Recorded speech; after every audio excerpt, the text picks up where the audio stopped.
When you saw the anti-Semitic fallout from the October 7th attack on these college campuses, it was kind of like the straw that broke the camel's back.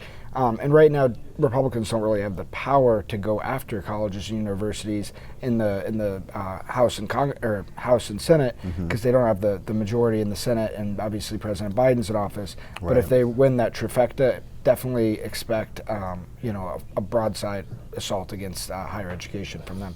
Welcome to Reporter's Notebook, where we talk to the Washington Examiner's top journalists about the stories breaking on their beats.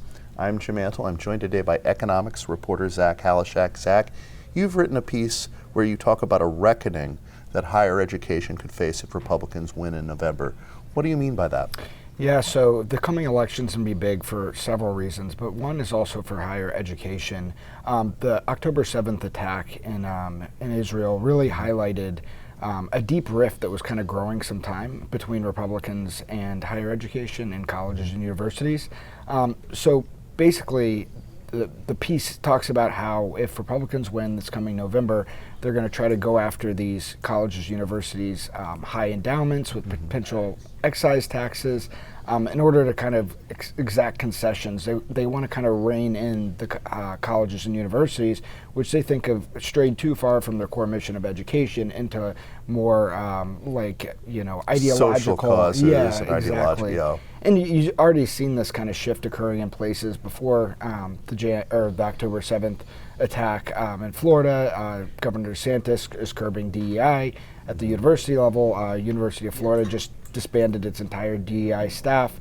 But basically, it was growing in the fringes, but it was never really a mainstream thing, like really targeting colleges and universities. And then when you saw the anti-Semitic fallout from the October 7th attack on these college campuses, it was kind of like the straw that broke the camel's back.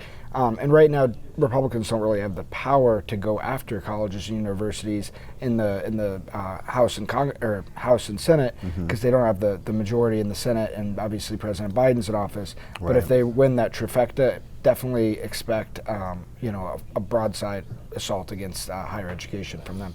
So is the goal more to gain revenue from the endowments, or is it to get the universities and the colleges to alter their behavior? So I would say that the latter is probably the bigger goal of this. Obviously, some funds would be gained for that, but it wouldn't be like a humongous amount.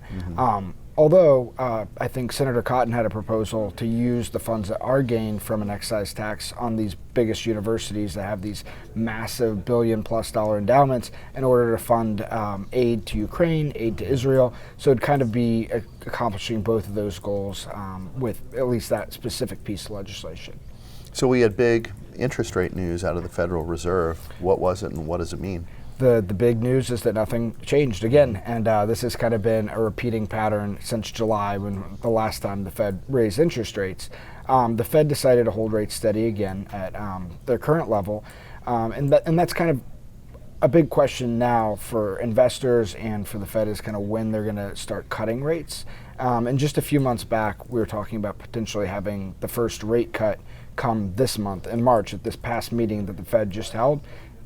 Now it's been pushed off at least the next 2, 3, maybe even 4 meetings from now because of recent inflation reports showing that price growth is coming in a little hotter than expected. Fed wants to see inflation running at 2%. It's above 3% on a lot of the major gauges, and it's just kind of stubborn. It's not really shooting up, which is a good thing, but it's not coming down under the weight of the interest rates like the Fed wants to see. So right now we're really in a wait-and-see mode, and hopefully we'll start seeing inflation go down in the coming months, and then the Fed can kind of pivot toward when its next or its first cut will be of this cycle. Are we still expecting interest rate cuts before the election? Yes, I think that almost every investor or Fed watcher you talk to would tell you there'll be at least one cut before the November election.